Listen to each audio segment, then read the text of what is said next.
Abonnez-vous sur notre chaîne YouTube Kadhafi Mboumoudi pour ne rien manquer. Pour tout ce qui se passe de l'autre côté, qu'est-ce que vous pouvez dire à propos de l'audience d'aujourd'hui? Je remercie énormément.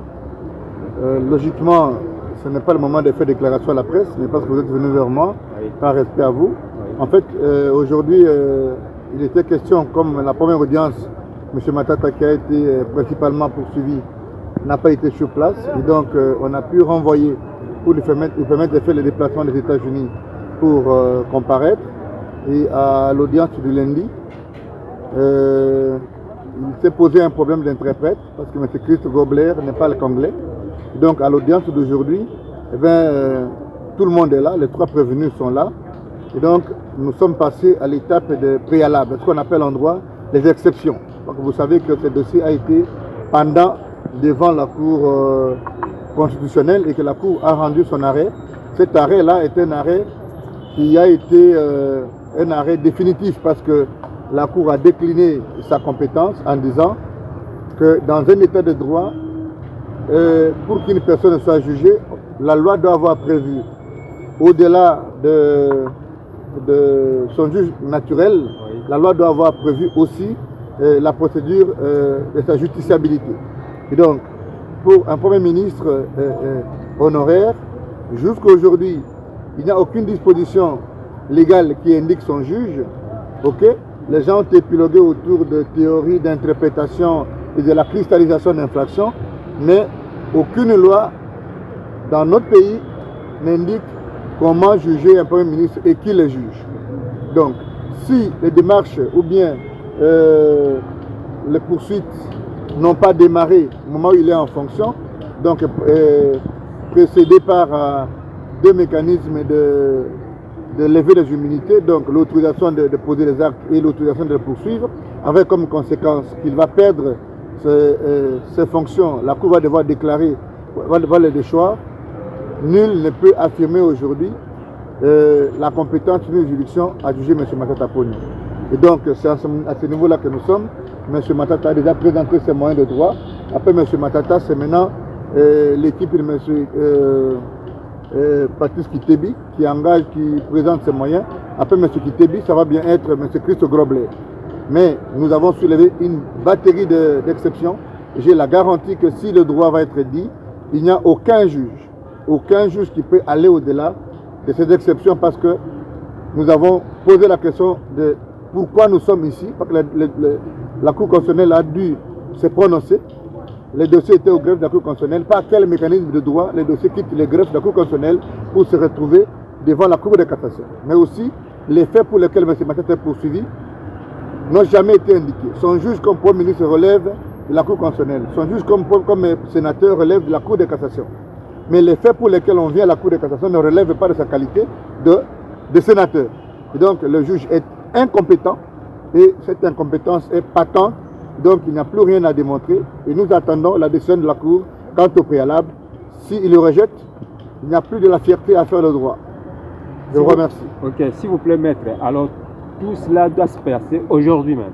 Non, ça dépend de la célérité de la composition, mais en tout cas, tel que les débats se font, nous avons la garantie, l'honnêteté de vous dire que la Cour de cassation a laissé les avocats parler avec sérénité, quitte à dire que si nous allons dans cette allure, nous pouvons épuiser les exceptions aujourd'hui. Peut-être que nous allons avancer, mais ces exceptions étant d'ordre public, ça signifie que personne ne peut les joindre au fond. Eh bien, la Cour va devoir absolument comment dirais-je, va devoir les prendre en délibéré pour se prononcer dans les délais de la loi. Quel a été le point pertinent de la journée par rapport à cette pièce? Qu'est-ce que vous avez hier fait aujourd'hui? Bon, aujourd'hui, c'était d'abord les exceptions et les préalables tels que la pratique le veut. Vous êtes sans ignorer que M. Matata Ponyo est sénateur et les faits pour lesquels M. Matata Ponyo est poursuivi ne relèvent pas de sa qualité de sénateur. Ces faits relèvent de sa qualité d'ancien Premier ministre. Nous avons eu à le dire à la Cour constitutionnelle nous venons encore de le dire dans la Cour de cassation, dans un état de droit, pour qu'une personne soit jugée, il faut qu'on ait dans la loi lever l'option sur les juges compétents, mais aussi sur la procédure pour le poursuivre. Pour le cas de M. Matata, il n'y a aucune disposition de notre pays qui soutient justement le fait qu'il peut être justiciable de la Cour de cassation pour des faits qui relèvent de sa qualité d'un ancien Premier ministre. Et donc, nous avons ici déroulé une batterie d'exceptions devant les juges de cassation pour lui montrer que les faits pour lesquels M. Matata est poursuivi ne relèvent pas de sa qualité de Premier ministre, plutôt de sénateur, mais de sa qualité de Premier ministre. Et la Cour a pris acte du fait que nous avons déroulé des exceptions d'incompétence, la Cour de cassation, mais aussi des questions liées à l'irrecevabilité. Qu'est-ce que ça veut dire? Ça veut dire que le procureur général de la Cour de cassation avait déjà rendu sa décision quant à l'incompétence qui relève de leur juridiction. Il a renvoyé les dossiers auprès de la Cour constitutionnelle pour compétence. Le parquet a instruit à la Cour constitutionnelle, le parquet a fixé le dossier devant la Cour constitutionnelle. Les dossiers n'appartenant plus à la Cour constitutionnelle, le dossier a été renvoyé au greffe.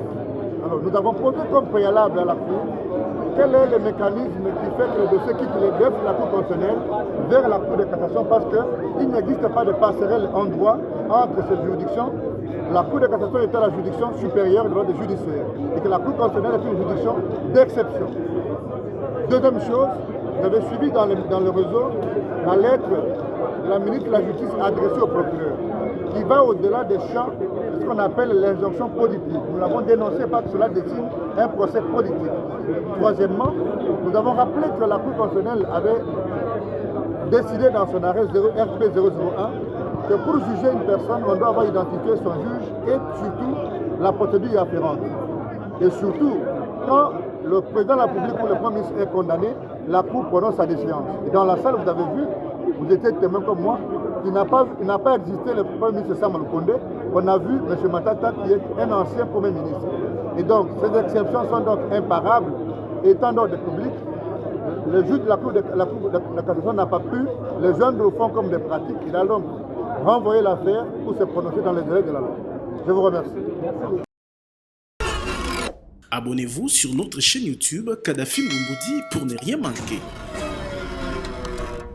Faisant suite à la volonté du commandant suprême des forces armées de la République démocratique du Congo, exprimée par le chef d'état-major général des FARDC dans son télégramme numéro 01-307-commandement-2022 du 6 juillet 2022 portant réaménagement du commandement dans la province du Nord Kivu, une remise et reprise du commandement des opérations dans cette province a eu lieu entre le gouverneur militaire, le lieutenant-général Ndima Kongba, commandant des opérations sortant, et le commandant 3e zone de défense, le lieutenant-général Yav Irung Filemo, commandant des opérations entrant, c'est 12 juillet 2022 à Goma. Pour le commandant des opérations sortant, ces changements dans la conduite des opérations s'inscrivent dans le cadre de la continuité des opérations que mènent les forces armées de la République démocratique du Congo et puis que cette partie de la province est agressée par le Rwanda. Notre hiérarchie attend de nous. Devant cette petite restructuration, je crois que c'est toujours dans ce sens que la haute hiérarchie tient à ce que les opérations soient plus efficaces sur le terrain pour que nous boutons dehors de notre territoire l'ennemi qui nous agresse. De son côté, le lieutenant-général Yav Irung Filemo, commandant des opérations entrant, tout en félicitant son prédécesseur pour le travail abattu, recommande à tous les hommes en uniforme d'avoir une attitude responsable dans cette période d'agression de notre pays. Ça a pris d'autres proportions, ce n'est plus le 23, ce sont des nations qui nous attaquent. À cet effet, je vous demanderai tous les officiers, tous les militaires, qui sont dans ce secteur aussi des services. Ce n'est qu'une demande en fait. Pour le militaire, c'est peut-être un ordre. Pour le service, ce n'est qu'une demande. Tous les militaires dans ce secteur, désormais, il faut se comporter comme territoire qui est en guerre. Donc tout le monde doit se comporter en tant Abonnez-vous sur notre chaîne YouTube Kadhafi Mboumoudi pour ne rien manquer.